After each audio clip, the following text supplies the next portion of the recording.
Greetings, mortals. I am Natas, the ruler of the underworld, and today we will be reacting to the newest chapter of Four Nights of the Apocalypse, chapter 113, titled Zarura Indu, which is a name. Which does make sense. It does. It is mostly about this Zarura Indu. Oh my god, the pronunciation debates are gonna be such a nightmare with this fucking name, isn't it? But yeah, anyways, let's get into this chapter, shall we? Now we first have this cover page where we have Anne in like a sleeping shirt, some kind of shirt that has a chibi Percival golem on the chest of it. And yes, it is noticeable. As then we start the chapter off probably with the Christian platoon that for some fucking reason are training. Now, I understand that on a basic sense, the Percival platoon are like the least trained. Like, even Gawain could have been argued that she did get some training and when she was living in Camelot and all that stuff, but why are the Christian platoon just standing around and not doing anything, looking dejected? Because right now they're just like Trisha is just on the balcony of the bridge while but not doing anything else. And Isolde Gian staying behind him as his guard, I guess. As we have Tristan just be like, we really should be trained right now, but I'm too lazy to do it. As then we have Isolde being looking at well, not looking at Gian. She's just kind of like, psst, Gian, is something the matter with Patrician? He's been acting strange since yesterday. He just seems dumb if you ask me, but if you think that's strange, then fine. Also, a nice shot to see the true like size difference between Soldier because we know she's big, but it's not like that often that we get like true size differences. Well, here we have it. Like Gian is not even like is barely up to her stomach area. As then we have Gian be like, has he? As they have Gian be like, also smiles like, yes, there is a secret between him and me, so I'm banning you, Isolde. Really, Gian, you're dick riding him right now while you guys should be training? Like, it's not even. Okay, the Gian and Isolde have more of a destructive and more combat oriented abilities than in Percival's platoon. I do get that, but I still feel like they should be training because skill wise, they haven't been exactly that much bad in any of the Chaos Knights. Like, Jericho was running rings around Cheon. McDuff was beating him up. Was he? No, I think he was. I think his arm was just broken. And again, like Isola got a snake sneaked up on her. So it's not like these guys are like that much more skilled than the Percival platoon. I mean, that's more skill, but not that by that far extent. But as they have Cheon noticing something, it's like, huh? As in his pocket with all of his spirits jumps up down, as he's like, whoa, what As we as we didn't see. As there we see all of Cheon's spirit, which is I think also the first time we are seeing Udine in the actor part of the manga. Like I think we did see Udine in that side story with Cheon and Ellen's past, but it's like the first time in story that we see Udine and she's like completely scared as Sylph and then is also scared while the gnome and Salamander aren't looking as they did previously. Which is kind of funny how they're like little chibi creatures and also kind of like children in this sense. Especially Dean. I mean, we all know why she is the most humanoid of all of them, but it's still kind of funny. As they we have Chion be like, don't just hop out like that, I did call for you. As they will have Isora look at them, she's like, is it me or do they look afraid? As they will have Chion be like, yes, I've seen this at least once before. If I recall, as they would transition to Percival and his dream against Lancelot, which I guess this kind of is more of a.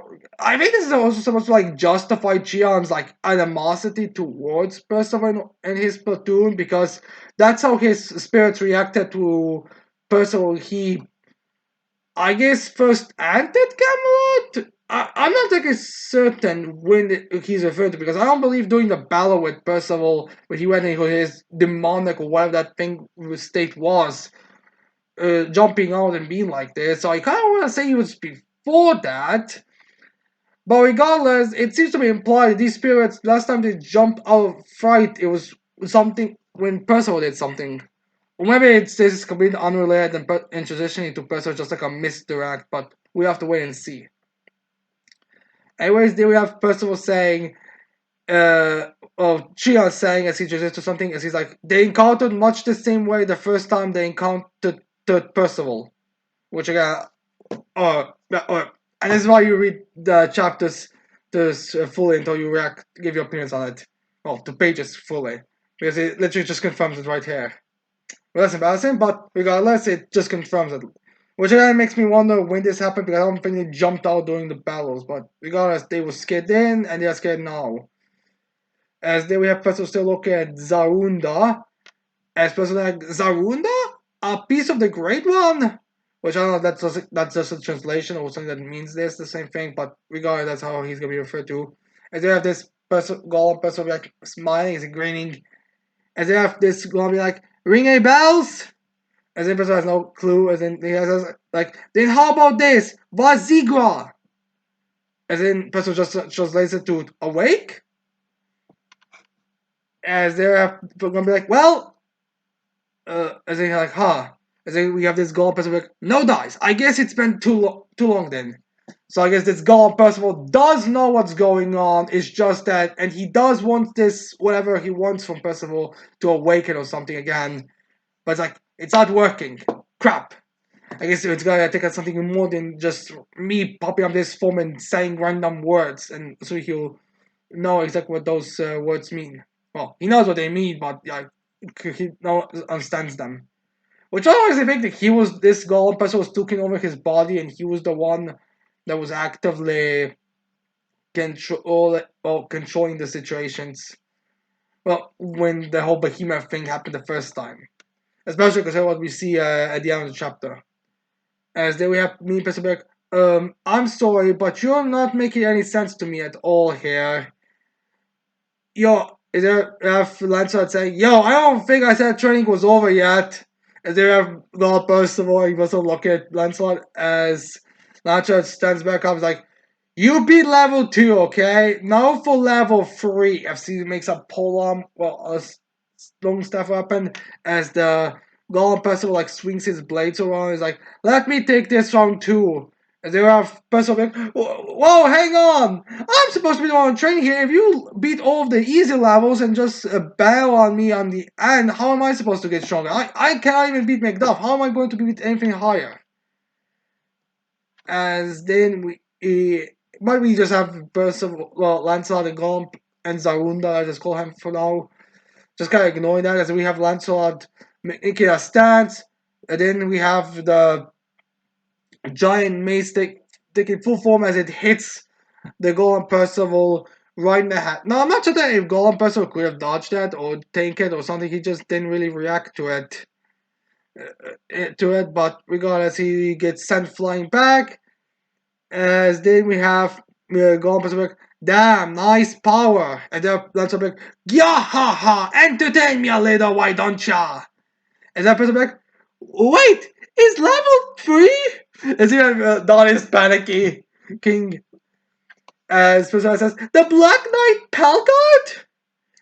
So, yeah, we get the general skill now. And also, in case someone's wondering, we just skipped the Dark Talismans entirely. We went to Talisker, Macduff, and now to Paragon. So yeah, we skipped the in between guys, which I do gather why we skipped a few of them. Like Outback and Tanak will pretty much confirm that they were not fighters. They were just kind of civilians to develop magic, and they joined Kamas, and which made them automatically required to be soldiers. But it is kind of disappointing that we don't know where exactly to the rest of the captors rank.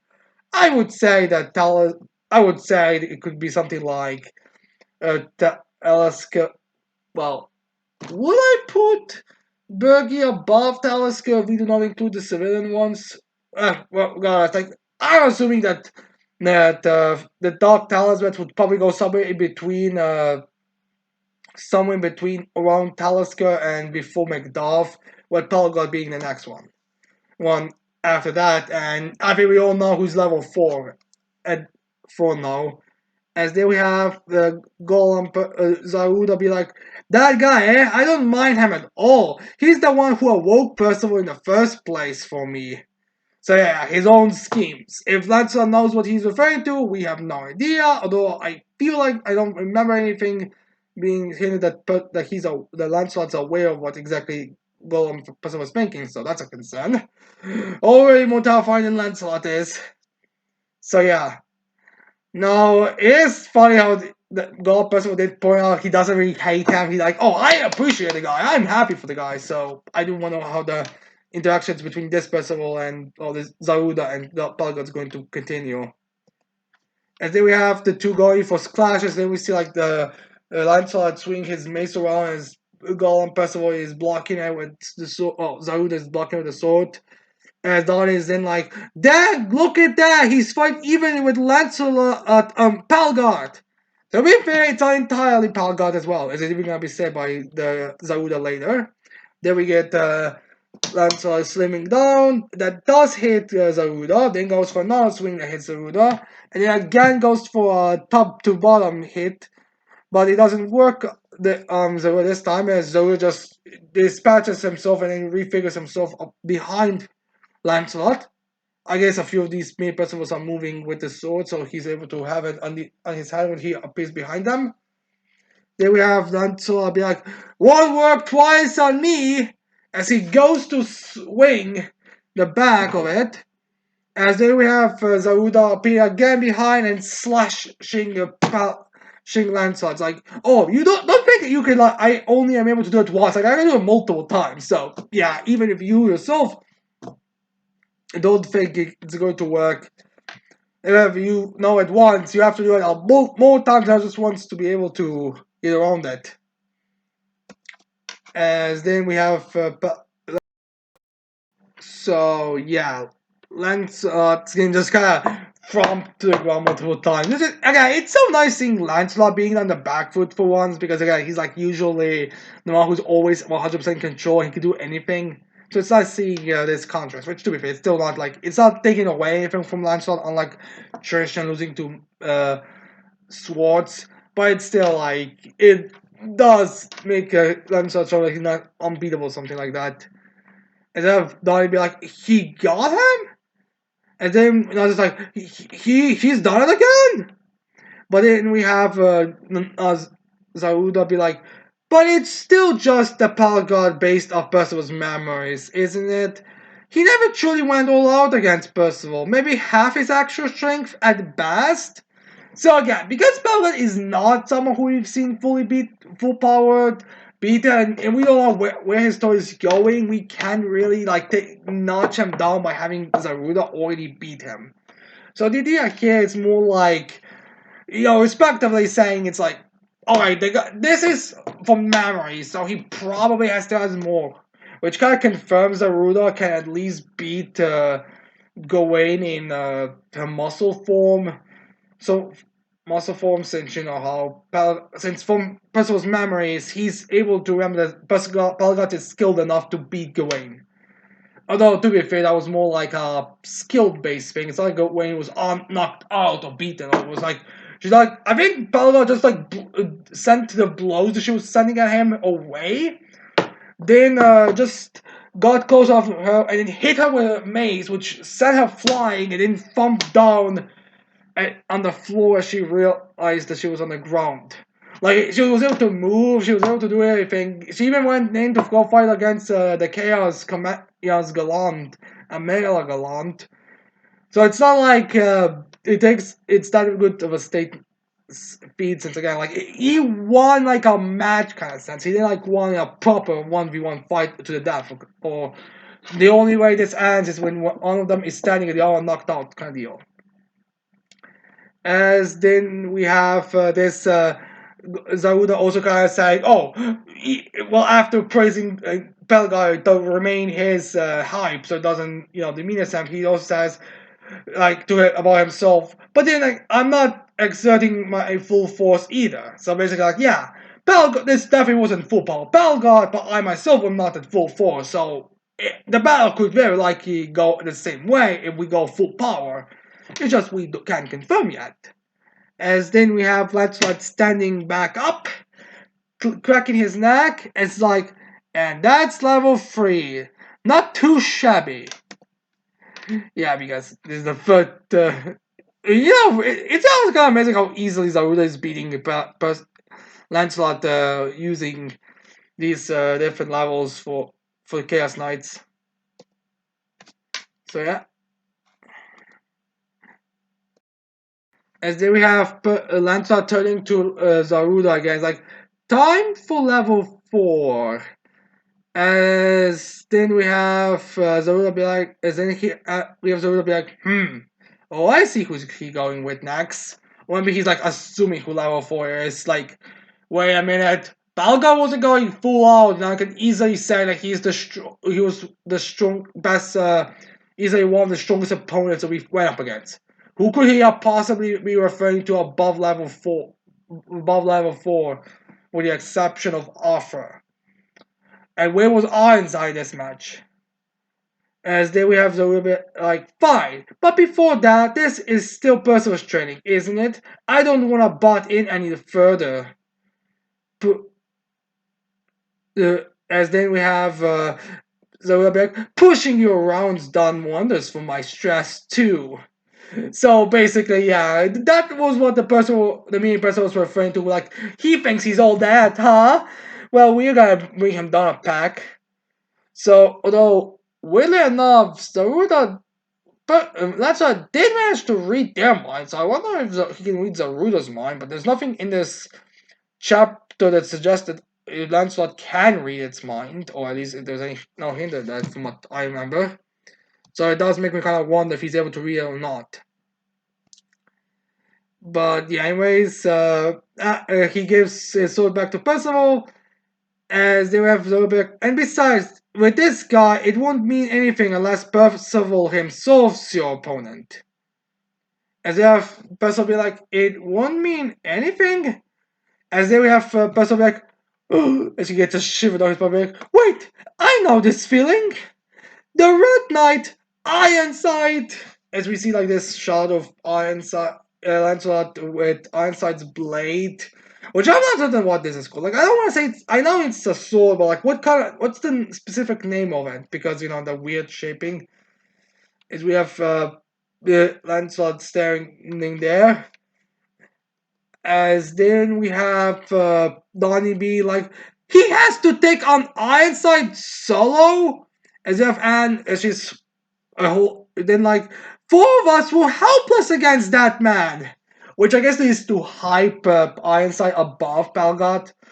Like, it's kind of difficult to scale the two of them. Like, Palgot and Palgot managed to no div blocked Ironside's swing when he told him about his first encounter with Percival. So some people believe that Palgot was weaker than, well, Palgot was stronger than Ironside based on that interaction. But no, it seems to, by the time we could really definitively say, I mean, we don't have that many good, like, it's not like we can have that many good comparable feats to the two of them. And now we have, this is kind of confirming that at least through Percival's memories, it seemed like Ironside was of a higher level than Palgot. I think it's also just one of those things where it can be shown in different. You could take from what we've seen in a different perspective, kind of deal. Like, yeah, some characters may have looked better, but are they actually stronger? Yeah, that's a bit more debatable. Just look at I think most recent Monge live stream where he was ranking the Blackbeard Pirates. For like, I think an hour of that stream is just him and the audience talking about where is Aokiji stronger than Blackbeard. Because, it could go in either way. Because again, like, Blackbeard should narrative wise be stronger than Aokiji and rank wise as well. But Aokiji just has much better feats and much better showing. So can we really say that he's weaker than Blackbeard after all that? Although to be fair, it's not even a fair showing between the two of them since Blackbeard does has higher damage circumstance. So in any battle with even remotely similar levels of power, he will be more damaged automatically. Like it's not even to dig at Blackbeard. That's literally just what he was stated and pointed out. I mean that was literally the first staying the first fight between them. But let's not get into discussion about ranking the Blackbeard pirates. We'll do that if you. Honestly, do you guys want to make a want me to make a video on ranking the Blackbeard pirates? I just gotta know. Like, do you want or not? I mean, I'll do it if you ask me, but for now, I'm not really planning on doing it again. We have very little information on them. Like, I think we just got some. I mean, I think the newest chapter does. I think the spoiler for the newest chapter of Black does. But you know what? We'll get sidetracked with One Piece now. Let's focus on the Four Knights. So, anyways, we have Percival be like, as he's pointing to Donnie and I, it's like, maybe so, but I've done a lot of growing since then. And all that growing still didn't grant me the ability to beat McDuff at level 2 at all. Like, it was like so one-sided. It looked like I couldn't even surpass him for a whole week of training. But I must! As the other person would be like, I'm sure I can hold my own now, or at least do alright, or maybe not get fuddled anyway. Uh, again, I'm not just like if Percival uses every single thing in his repertoire, I can see it, but on a pure skill basis, I don't think he can beat Ironside. Again, like that's the whole point is training Percival's skills, which does not really work on that at all. As they have the Zarura be like, then he's like, let me help once more in the end. As then he looks so confident as he's looking at Lancelot.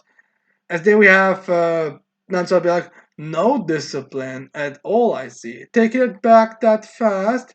Well, fine. Make it get a 2-on-1 if you like. What makes you think that he backed away to Percival for the reason why?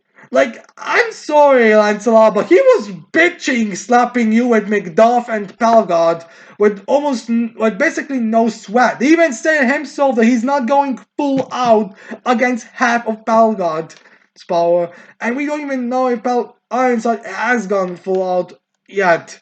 So why are you exactly? I don't think 2-on-1 is even fair for you. Like you're really overconfident in how much knowledge you got from Ironside.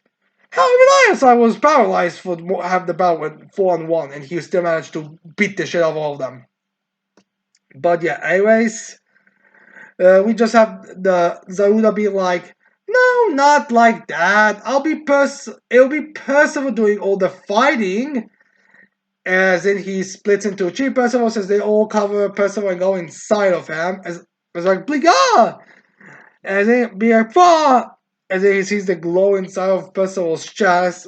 No, not inside his chest, but like it's glowing from his chest area. It's just like, what?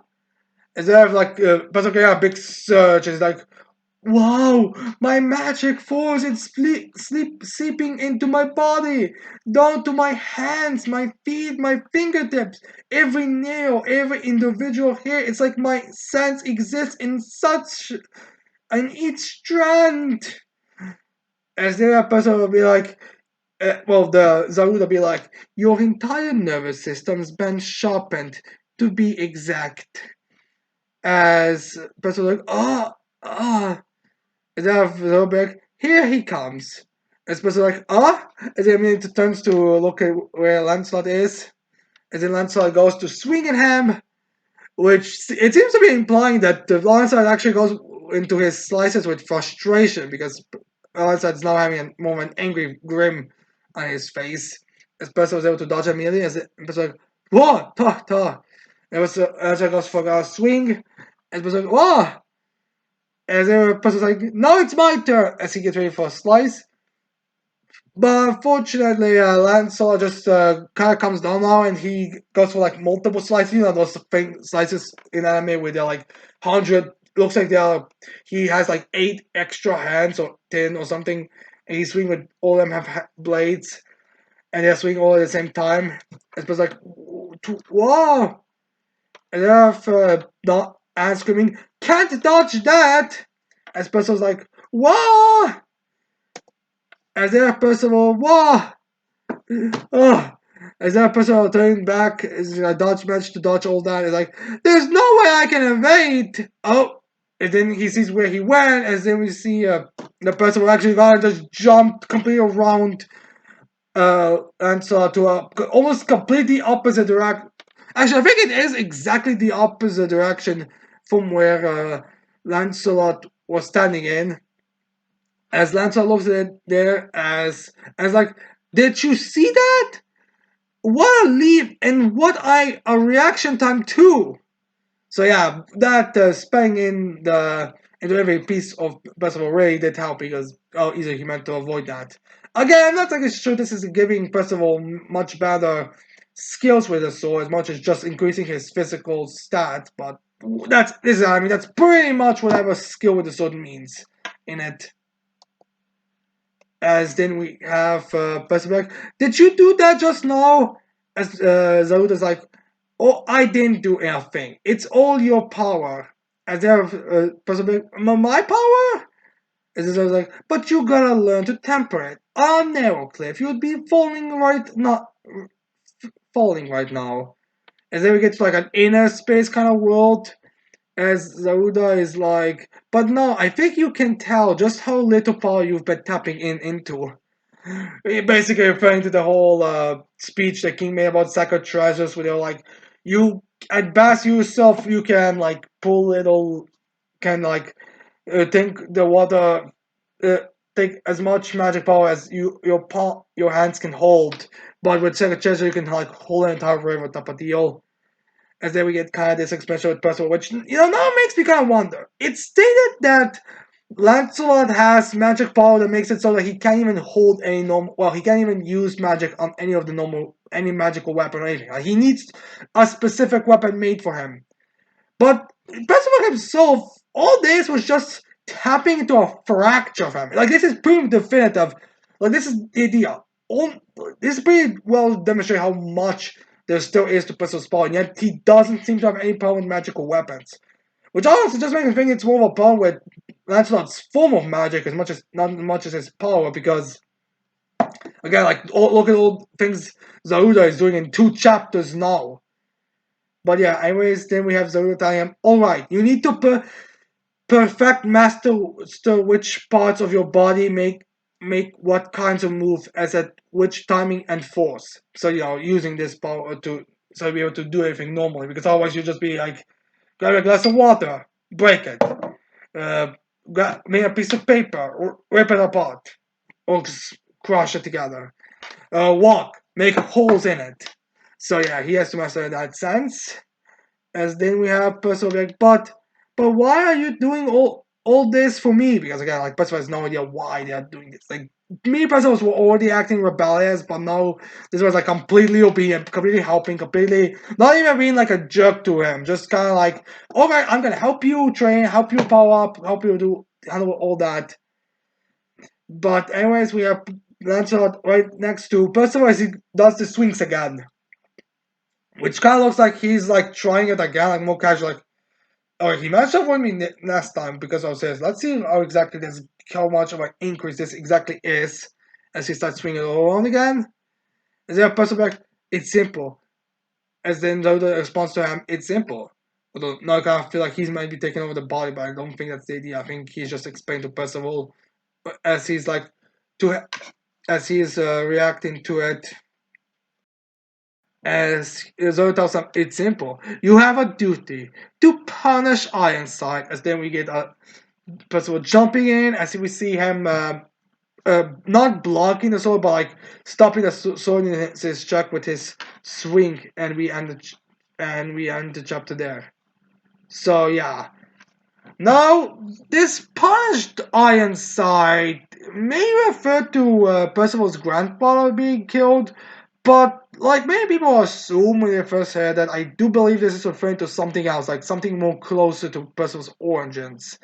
Especially since Ironside is his father, and I don't know, and Balgard considered Percival Ironside's father, and Einstein himself, in a way, acknowledged it, like indirectly. I don't think he ever acknowledged, but like, you, my son, have to die. I actually no, I think he did. It was just more of a manipulation to like get Percival closer so he could kill him again. But yeah, this is this punish Einstein might refer to something closer than just he killed Grandpa, so we need to kill him kind of deal. So what it is like is referring to, I don't know. We're gonna have to wait and see because Percival's missed. Like this is the thing about Percival. It's not that we learn more about him when we get more information on him. It's just that we get more stuff that he can do, but we still have no idea what exactly is it referring to.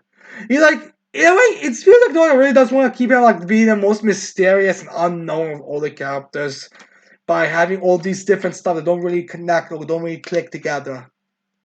But we have to wait and see how exactly it's gonna turn out. But yeah. Anyways, this is the end of the chapter. Next chapter, I feel like we're just gonna continue with the battle and possibly get a bit more of a Tristan platoon focus. And hopefully maybe the Tristan platoon's fight gonna start training instead of just standing around and being like, oh, I got beaten by swords. And I mean like, is Tristan alright? Is Tristan alright? No, he's fine, trust me. Yes, I have something that you two don't.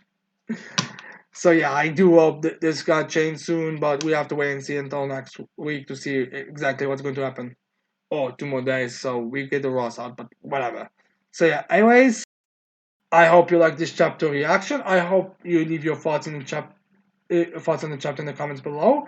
Don't forget to leave a like, subscribe to the channel for more videos in the future. Tell me also in the comments below if you wanna see a ranking of video the about ranking the Blackbeard Pirates or any kind of video on predictions on Blackbeard Pirates as well. And with that said, I cannot wait to see all of you mortals next time. Goodbye.